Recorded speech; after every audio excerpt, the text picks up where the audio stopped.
What's up, y'all? My name is Johnny Jones. Welcome to the Authentic Fit channel. First of all, I'd like to thank everyone who subscribed, who engaged. Thank you for your support. Also, the first episode of O Word was my first video. If you watched it until the end, thank you. Much love. We're going to keep on going with this. This is the second episode of O Word. And as you know, we discussed a few topics about what's going on in the hip hop culture. So this episode, we're gonna talk about RZA from Wu-Tang. Remember when he was working in American Gangster? He had a story that he shared in the episode of All the Smoke. Also, we have Game's Drillmatic album. As you know, Game's been going crazy, talking crazy. So we're gonna see if he can back it up with this album. And also Mace. Mace has been doing his rounds lately, and he popped up. He pops up whenever he want to pop up.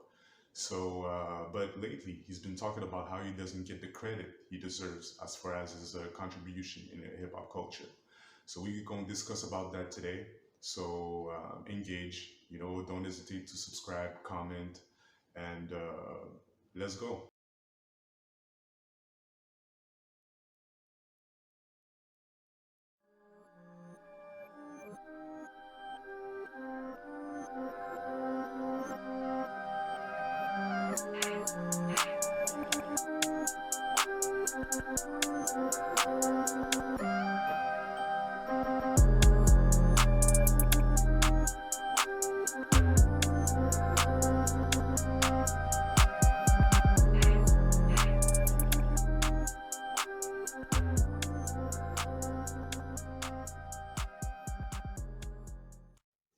On an episode of All the Smoke with Matt Barnes and Stephen Jackson, the legend RZA from Wu-Tang sat down to discuss a few topics on his career and experiences in the music and movie industry. RZA has been known to producing movies such as The Man with the Iron Fist, Brick Mansion, scored in Kill Bill Volume 1 and 2, and has made a few appearances in Funny People, Gospel Hill, and Life is Hot in Cracktown, just to name a few. During the interview, the abbot spoke about his role in American Gangster as police officer Moses Jones and the first time he got to meet Denzel Washington. We all know Denzel's level of acting, but few get to know what it is like when he's behind the scenes working. RZA shares his experience and how it impacted him. You didn't like me. You know what I mean? I thought like, can I do my Denzel story? You edit it anyway. Come on, all right, you good. All right, so yo, first they like, he's on, first we on set 3 weeks before him because they shot the movie that way, right? And so I'm cool with everybody. Now Denzel comes to set and somebody come up, hit on my trailer. Hey, you want to meet Denzel? I said, yeah, yo, hell yeah. Like, you know what I mean? I'm a big fan of Denzel. So they take me over to his trailer and they knock and you don't open the door, knock again, you don't open the door. They go, oh, okay, we'll bring you back. So they take me back to my trailer. 30 minutes later, same thing. And now it's the end of my day. I'm about to leave. I got my car waiting.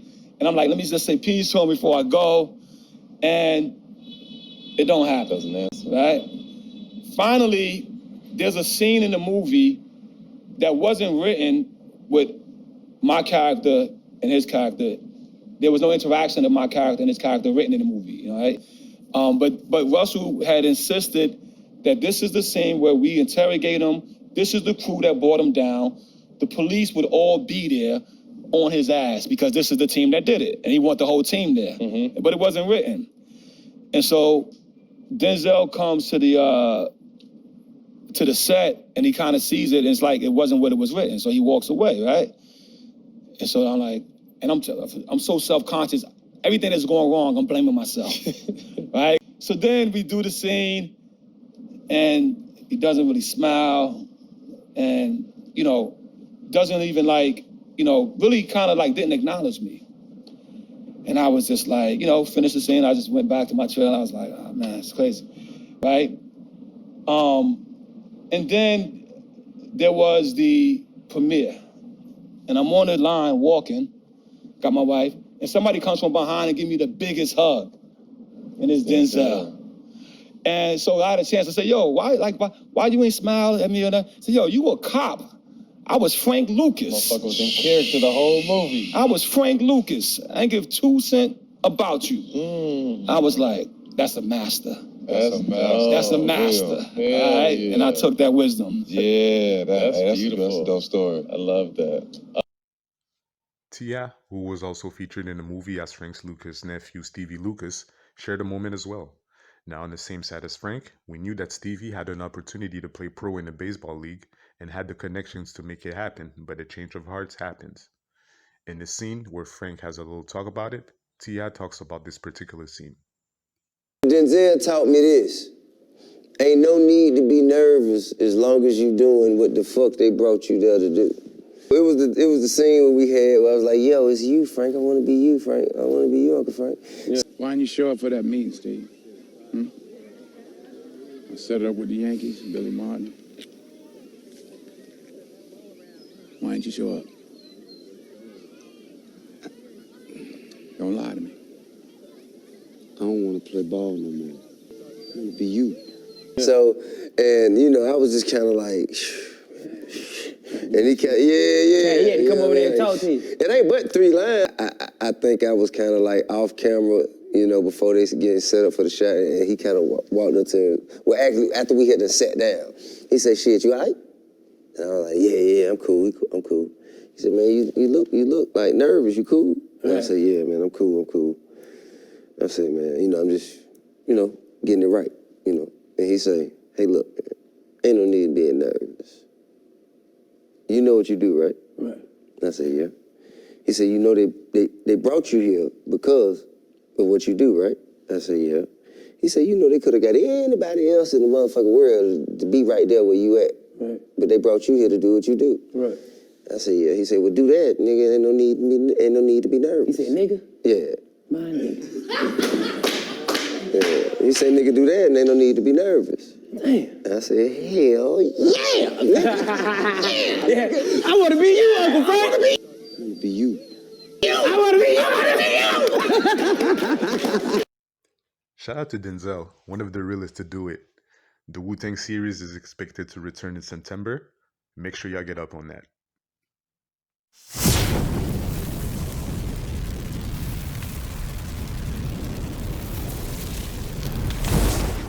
The best rap album, and I don't know how many last years. And I don't care who got an album coming out, and I don't care who dropped. Like, nothing's gonna be better than this album, and I don't care who saying something better than that album. You be lying to yourself. Drillmatic will not disappoint at all, not a soul. And if it does, then you're just lying. You should just stop listening to my shit.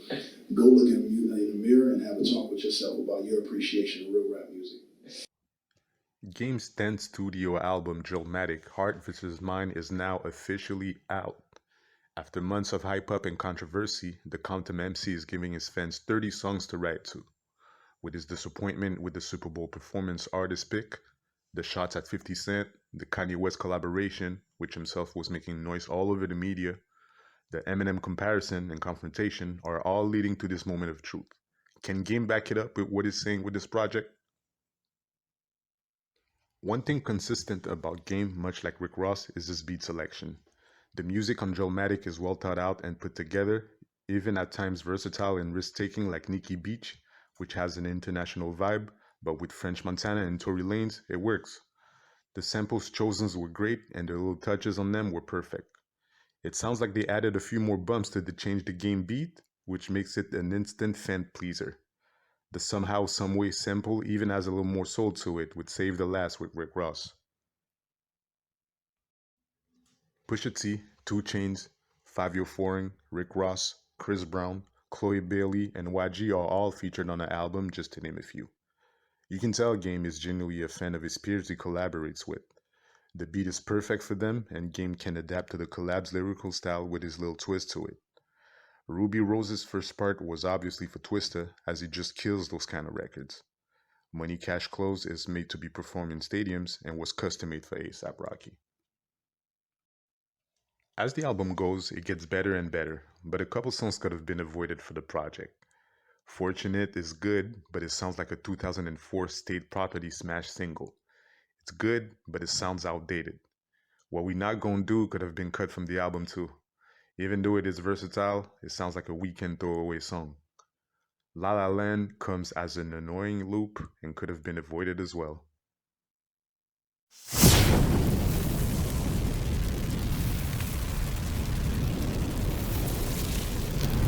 Eminem is Eminem, and I like Eminem. He's one of the fucking good MCs, great MCs. He rap fella, you know what I'm saying? Ficky. He do all that shit, Eminem. And I used to think Eminem was better than me. So what you saying right now? Other than that, it's a strong album. Even the Black Slim Shady has a place on the album. As we know, Game has been saying that he's better than Eminem and has been fishing for a response. He addresses it on the record along with shots at 50 Cent and spoke about his daughter, Haley. Really, it feels more like an homage than anything as Game uses the Detroit MC flows and cadences. Even the dialogues with Stan's little brother shows the love Game has for Eminem and his legacy. It also can remind listeners on how they missed the Slim Shady and Marshall Mathers era because it has been discussed that Eminem doesn't rap with the same hunger and passion as before. When Game said that nobody plays Eminem in the clubs, he might have a point.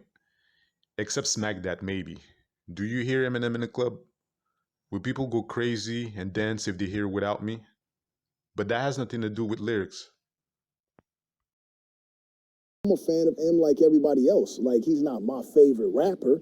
And I mean, I personally think like M has, like, to be perfectly honest, I feel like he has like 2.5, 3 albums out of 11 that are really like solid projects, but like so do I. Is Game a better rapper than Eminem?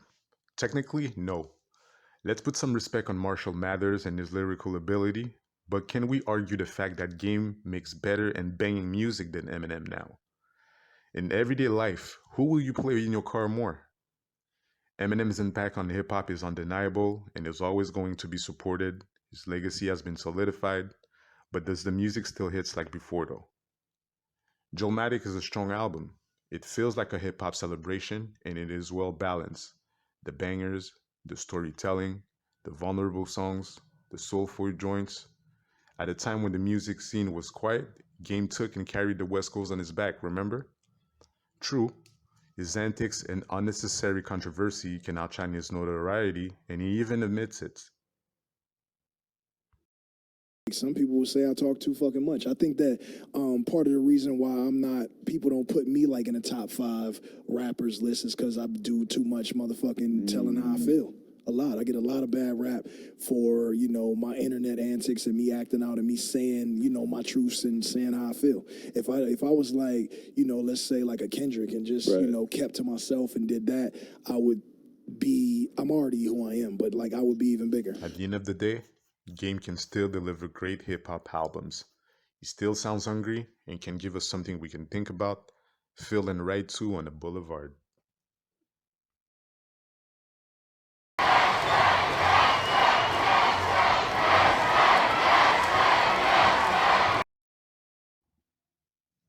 As you know, a couple of weeks ago, Mace was on a $1 Million Worth of Game podcast with Gilly and Wallow and spoke about the allegations on his business deal with 5 Year Foreign.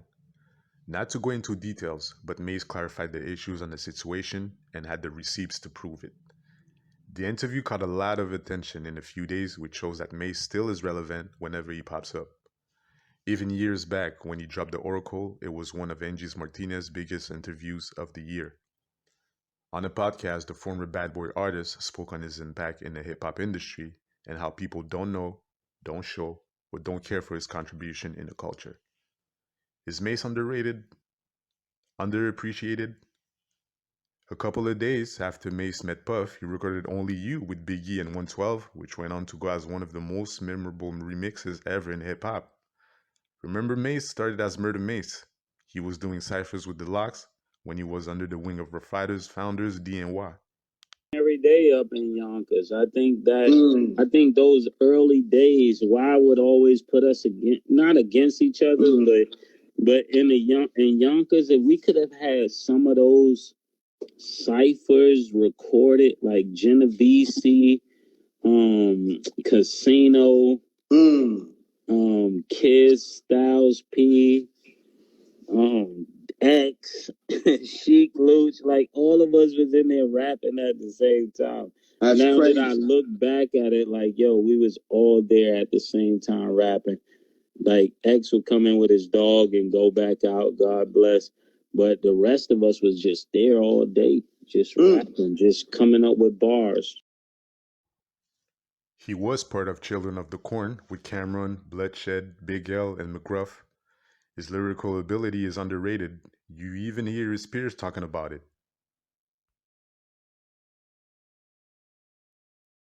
You know who underrated they don't talk about who was hot? Mace. Yeah, that's true. That's so true. Then Biggie just Especially when he was with Murder Mace. Yeah, Murder Mace. I think Mace was nice though. Mace came in. Mace came in. He was a monster. Mace is definitely definitely a lyrical genius. Yep. Well, Mace actually showed me. He was the first person to show me how to rap. Mace, yo, check this out. Mace was leading the way. It's definitely his pen, like those, he came up with the been around the world, more money, more problems, can't nobody hold me down, you know what I'm saying? So that's definitely true. I mean, I tell it to him all the time. Like, he's one of the people responsible for my artistic career. Yeah, Mace stepped up and knocked them things out the park. Mace got game from Biggie too. He was sparring with one of the best ever to do it. When there was a dark cloud over Bad Boy when Biggie passed away, it was Mace who carried the label on his back. I sparred with Biggie. Remember, Big told you he listened to me. Yeah, that's right. Yeah, I'm just, just bringing little things to your mind. Harlem World was certified 4 times platinum and had Jay-Z, DMX twice, The Lox, of course Puff, Lil Kim, 8 Ball and MJG, Busta Rhymes, Kelly Price, Total, 112, Lil C's, The Beats, Jermaine Dupri, The Neptunes, D. Dot, and Dame Grease, just to name a few.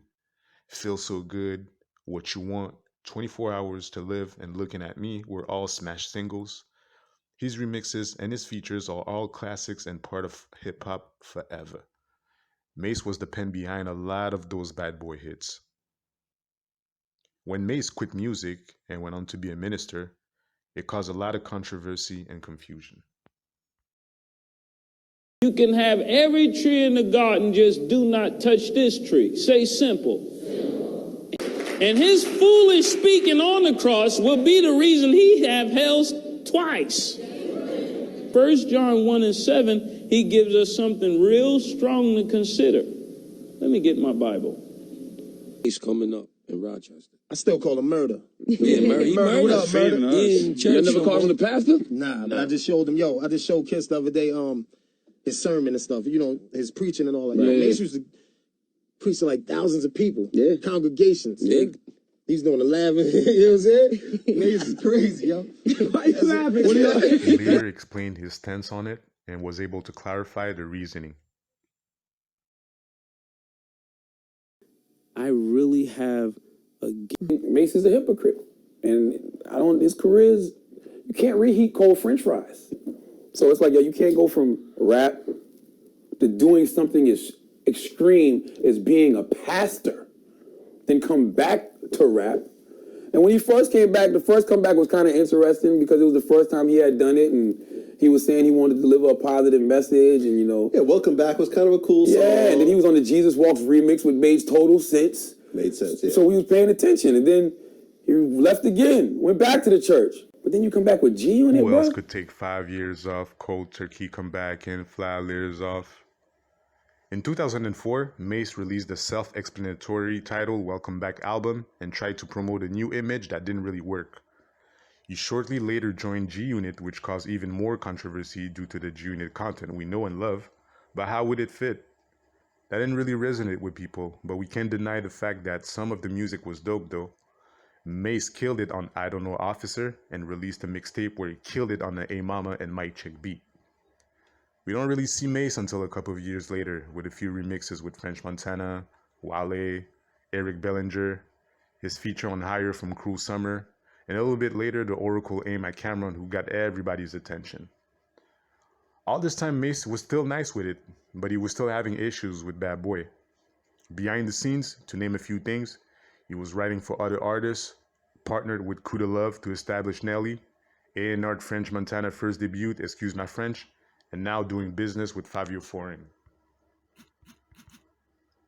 I want everybody to know, like, I've been behind the scene doing business. Even my company with Kuda, when they did Nelly, people don't know that was me and Kuda. Yeah. So if you think about it, you say, yo, you was a part of Nelly? Yes, nigga.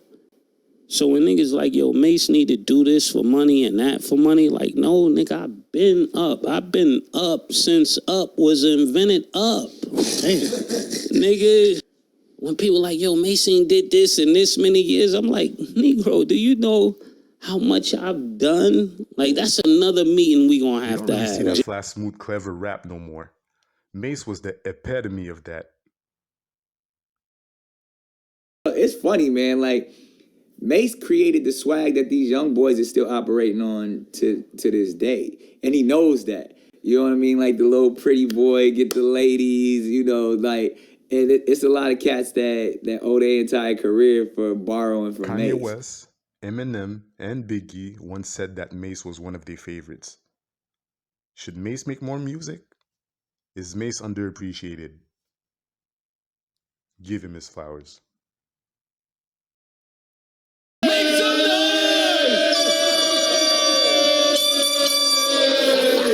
That was it. Thank you for watching. Again, remember, subscribe, comment, like, dislike. Let me know what's going on. So thank y'all again. And I'll catch you next episode.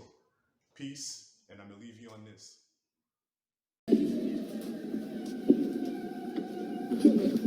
Let's go. I get the boosters, I get the cutest.